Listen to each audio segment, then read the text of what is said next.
GM, thank you all for coming. My name is Marco, and today I'll be talking about Web3 security, particularly incident response for DeFi retail users. Okay, so I'm the project lead of LazyOtter. I'm not a dev. I'm gonna disclaim that about that first because it's not gonna be a very technical thing, but I wish I can have the coding skills, but I don't yet. But so yeah, so a little bit about LazyOtter, and we're a native project on Scroll, and what we want to do is we want to bring um, proactive security to all retail users. And here's my a couple of my socials and the QR code, and yeah. And if anyone want to check out or know more about us, you can scan the QR code here. And yeah, go ahead. So a little bit about the current background. DeFi market has been getting warmer, and there are more and more DeFi activities recently. But so did security incidents. So you can see up here in the news that compared to last year, the same period of time, there's a 15% increase in security incidents, and yeah, so it means that maybe it's time for us to pay attention to DeFi security now. And what comes to your mind when I talk about DeFi security? I believe most of the people would think of phishing scams or DeFi hacks. But did you know which one is actually more severe? Yes, actually, DeFi hacks are 8 times more severe than phishing scams. We're gonna look about that more later. So we're gonna go through phishing first. You can see the number here. In the last year, there was 295 million that was stolen from phishing scams, and 324K victims, which is quite a lot. It's a crazy number, and it comes in all forms of attacks, so like Twitter, social medias, or other Discord or even ads. But I think people are getting more aware of it in the sense that we all know that we shouldn't click on some ad or sponsored links, and because apparently Twitter and Google aren't doing a very good job in blocking away these kind of things.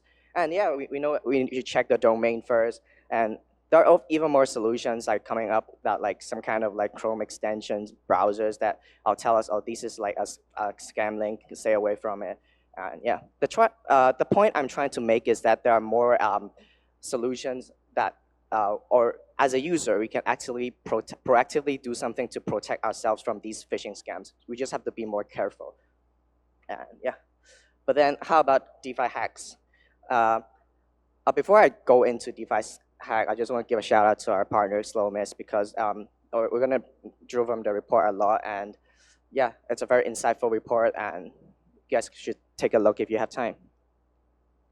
So how was the DeFi attack incidents in 2023? 2.4 billion was hacked in that year, and which means it's actually 8 times the number of the phishing scams. And unlike phishing scams, these kind of DeFi hacks are harder for users to protect themselves. And if we take the average TVL from last year, 48 billion, it means that there's a 1 in 20 chance that your money is going to be hacked. Or Patrick in SmartCon sharing, he even interpret as every 1%, every 20%, there's 1 person's money going to be hacked in DeFi. So yeah, you see the hack incidents have been going more and more lately. And what can users do what can we do to protect ourselves? Are there any solutions? Well, one of the more famous one is actually called incident response. It's something that the project side couldn't do. They can basically embed something into some response to their developers' workflow. So if they detect anything happen, then they can automatically pause the polls and take some actions. So they're gonna identify threats, prepare how to respond to it, and then they're gonna ongoing monitor it, respond, and then improve up contract upgrade, etc. You can see these are the actions they can take. They pause the polls, request token freeze and something. But the thing is these things the project side have to actually adopt these incident response. So yeah, this is the framework of OpenZeppelin's Defender. I forgot to mention about it, but yeah. But if the project side did not implement these kind of codes into the developer workflow, how can retail users protect themselves? unfortunately, right now, like most of the when it comes to like us users, if we want to protect ourselves from these DeFi hacks, maybe like the only thing we can do right now is like um, DYOR. You know, like we can do our own research. We can look at like whether a project is legit, it's safe or not. But it's always easier said than done. You know, most of us. I mean, like for me, but like also most of the people I spoke to, like they look at, oh, is the contract audited? You know, like are there any like has it experienced any hacks? Sorry, is it audited before? Like, do they have any backers? That's how they try to verify whether decide whether they should put their money inside or not. But has it actually occurred to you that the smart contract audit but might not be the same code as they deployed? Like also like the scope of audit can actually be tailored. The project side can choose what kind of code to audit. So if you see an example here, Kanagi Finance, like actually in the smart contract audit report, it pointed out that, oh, there's the project side only asks us to verify this part of this scope of like the audit. Sorry, this part of the code, and not to look at other like codes where there's obviously like a backdoor or a rug pull contract inside. But then it still managed to pull off like a 2.1 million hack. So it's kind of like people are actually like they just like a lot of people drill into this report and things, and so these kind of like things keep happening. So yeah, smart contract audits are actually not for like us users to use as reference. It's more for like the project side to kind of get a clout. And yeah, and another thing about like DYR is like the complexity of like DYR. Like there are a lot of like different types of hacks. Like you see a report here from Slomis. You like if you distribute all these costs or incident costs, and then you can see like rug pull, contract vulnerability, account compromise, flash loan attack, price manipulation. There's a lot of different types of attack, and maybe like not maybe like all of the developers, they know how to what these are, and maybe they can look at like whether the risks are inside the smart contract or like maybe as a project in general. But most of the retail users, they might not be able to know how to mitigate this kind of risk, and there are not like really any solutions or any other accessible tools for users to use to actually for them to protect themselves. And this is like what we wanted to do, some tools for users to protect themselves from these hacks. So I'm going to introduce like how LazyOtter works. We have a layered defense approach to security. It's kind of like how Open Zeppelin's like incident responses, different layers. We identify like the risk, potential risk by doing a risk rating on the projects, and then we'll monitor the risk, on-chain, off-chain activities. We'll verify like it through other like tools we have. I'm gonna explain more about this later in the case studies, and we're gonna decide a response to like emergency withdrawal or front run those hacks if we have detected it. So the main difference here is that this is like we act as a risk layer for users to interact with the project instead of having the user to actually embed like something in the code. So if you look at the diagram here, it's an illustration of like if previously if user can choose to like directly interact with projects by making the deposit directly to the project, but now if we have this layer here, risk layer, if they deposit through these projects through our layer, the funds will be protected in the sense that we're gonna keep helping them monitor all those transactions on chain and off chain wise. And then if we find out or anything that is attack is going to this project, then we can help them to emergency withdraw the funds back to this risk layer.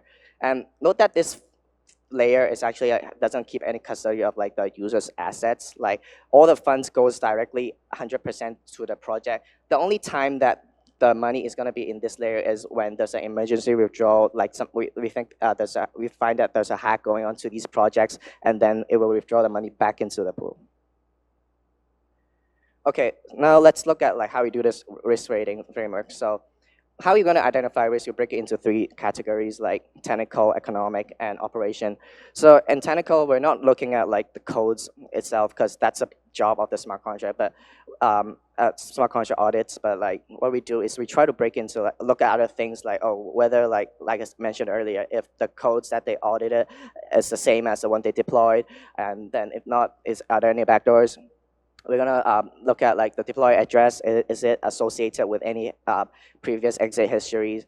Like economics-wise, we're gonna see like, oh, what is the tokenomics, the collateral mechanism, if it's a lending protocol, what's the AMM like formula, what's the like oracle they use, and operation-wise, like the team background and any legal risk, this kind of things. So basically, these are things that like if a user, if they want to find out, like they spend a lot of time doing their own research, they might be able to find it. But like I said, like not everyone has the time or like they want to do so.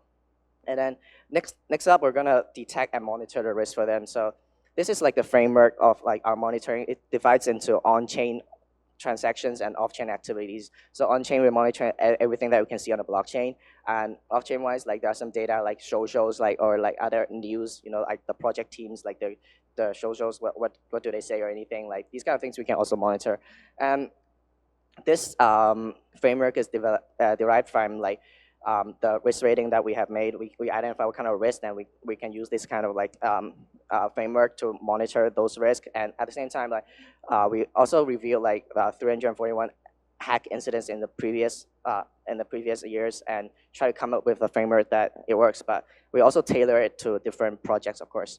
So and then like we respond to a risk once we identify any threats. So if you see like the whole flow is, oh, we're gonna have some like threat intelligence where we're gonna monitor monitor on-chain transactions, and then off-chain wise, we're gonna verify, oh, if we receive this kind of like threat notice, we're gonna verify it through off-chain. We're gonna look at like, oh, is it real or blah blah blah, and you're gonna use some security testing tools, scan the contracts, or transaction simulations, and then and then also scan for like malicious address and everything, and then we're gonna respond. I'll show like the example in the case study later. So some of you might wonder like why does this like emergency withdrawal thing would work?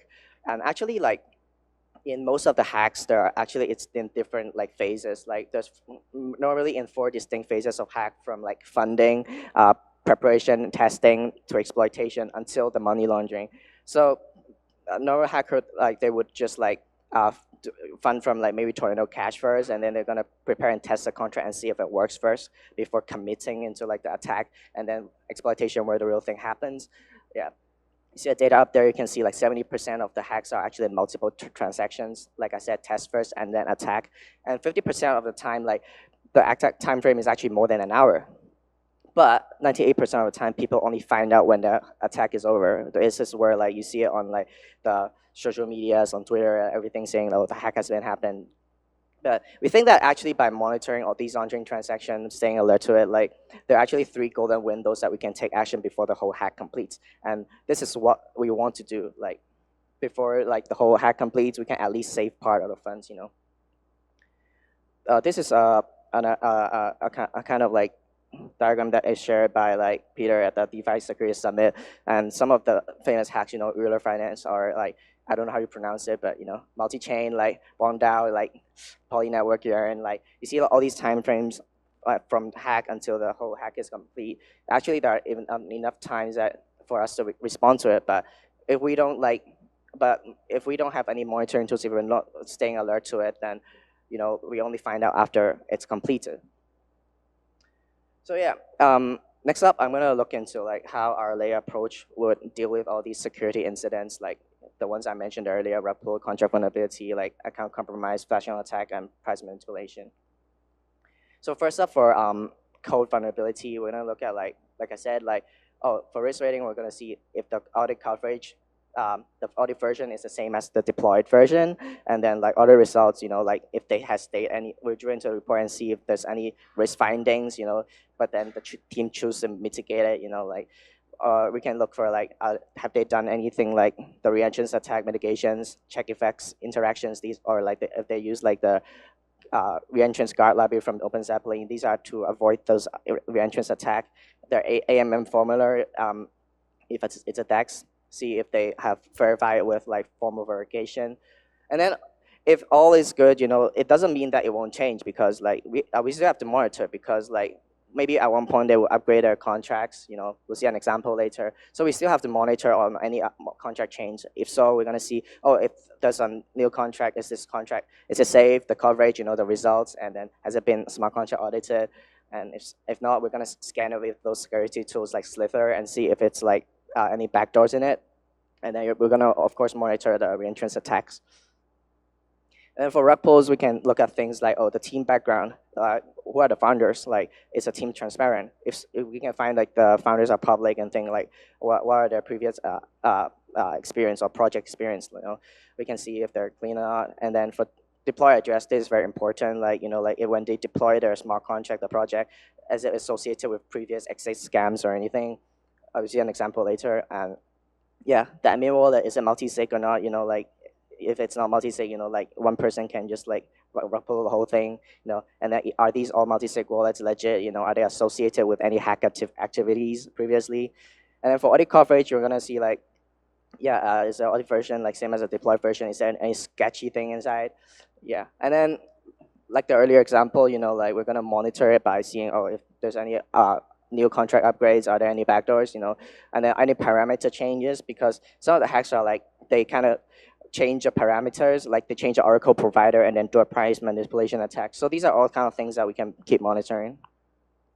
And account compromise is a admin wallet multi-sig, and then so even if one of the accounts are actually like compromised, like there are still other wallets that can protect them. And then it's a time lock, like time lock is like when even if like the account compromised, they upgrade a contract, it still takes time for them for that contract to kick in, and then monitor any admin changes, like if, and then contract upgrades. These are all things that we can detect on chain. And then lastly, for like the economic risk, gonna include it into like price manipulation and flash loan attacks. And then easy for like price manipulation, we'll see what kind of Oracle they use, like do they use Chainlink or not, or other oracles, because if it's other oracles, we'll see like how do they provide those price data. Is it easy for them to manipulate those price? And then for flash loan, we're gonna see if they have like something called like slippage tolerance mechanism, and yeah.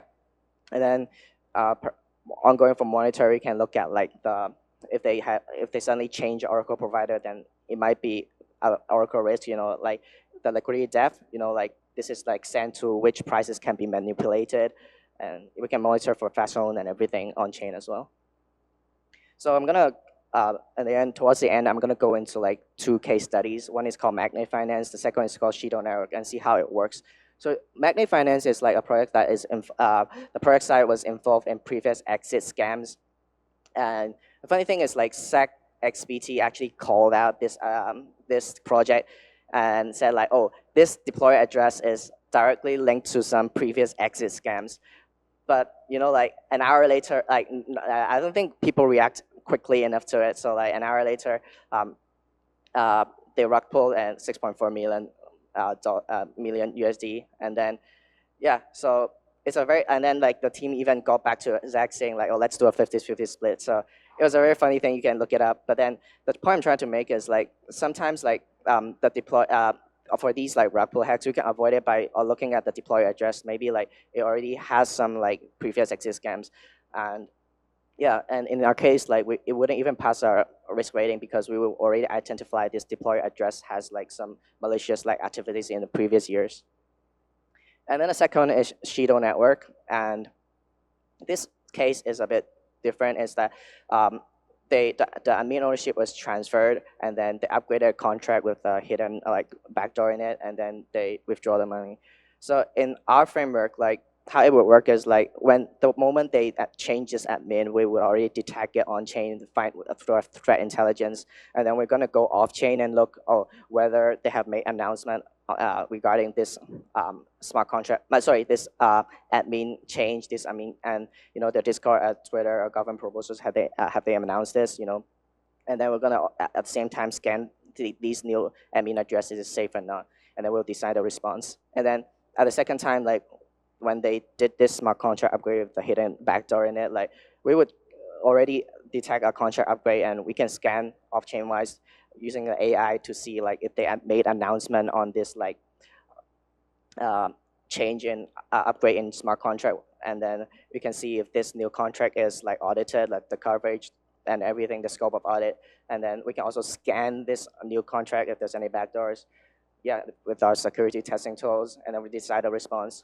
And normally, like in the first 2 stages, we already find out something suspicious and withdraw it back to the layer already.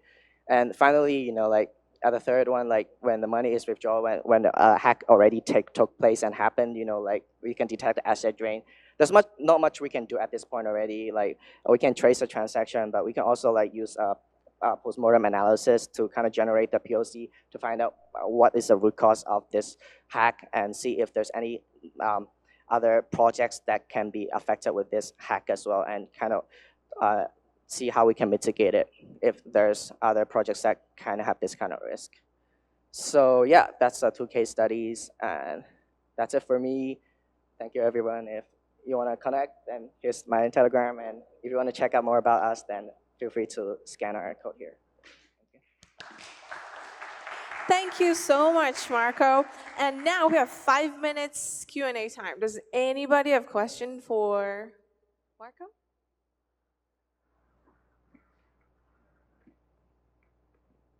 So when you say you can emergency withdraw the funds for users, but I'm wondering what's the mechanism behind, because it seems like the user need to approve you to spend his or her LP tokens or precise some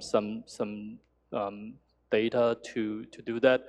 And also, I guess the emergency withdrawal is based on front running, right? But when the hacker not broadcasting the hacking transaction into a public memory pool or done everything in the constructor, something like that, how can you deal with that? Okay, thank you for your question. And wait, I'm trying to go back to the slides, but wait. Huh? Oh,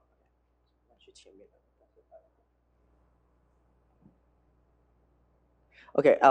The first question was like they have to approve something. So basically, how it works is like we act as a risk layer. So they deploy to our layer first the money, and then when we withdraw the money, it will be back to the layer instead of directly to the user's wallet address.